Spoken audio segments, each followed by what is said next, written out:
Guys তোমরা এখানে দেখতে পাচ্ছ মাছটা কি রকম পাথরের মধ্যে পুরো আটকে আছে। তোমরা দেখতে পাচ্ছ মাছটা গাইস। আর এদিকে প্রচন্ড জল আছে, এদিকে প্রচন্ড জল।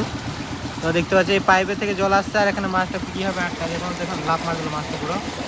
আর তোমাদেরকে আরো দেখাচ্ছি, দাও। এই দেখো কত মাছ এখানে আটকে আছে, দেখো। তোমরা দেখতে পাচ্ছ মাছগুলোকে মানে কি আর পাথরের মধ্যে মানে কংক্রিটের মধ্যে আটকে আছে পুরো মাছগুলো। তোমরা দেখতে পাচ্ছ এখানে পুরো জল আসছে আর পুরো আটকে আছে। মানে কীভাবে উঠেছে তোমরা দেখতে পাচ্ছ। মানে কী যে মাছগুলোর নাম জানি না, কী হয় পাথর চাটা বলে না। মাছগুলো দেখো কীভাবে উঠে যাচ্ছে। মাছটা দেখো কীভাবে উঠেছে মাছগুলো।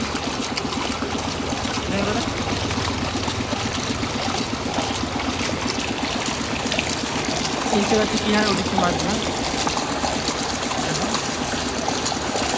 মানে বুঝতে পারছো কতটা খাড়া, মানে কতটা খাড়া। এখান থেকে দেখতে পাচ্ছ কতটা খাড়া। আর মাছগুলো উঠে যাচ্ছে। জীবনে প্রথমবার এরকম মাছ দেখলাম। আমরা দেখতে পাচ্ছি কাতলায় পাওয়া যাবে পাথর চাটার নাম না, পাথর কাটা নাকি না, পাথর চাটার নাম। আর মাছটা পুরো পাথরের মধ্যে উঠে যায় এই মাছগুলো। দেখতে পাচ্ছি কী অবস্থা। তোমরা কেউ দেখেছো এরকম মাছ? অবশ্যই কমেন্ট করে জানাও।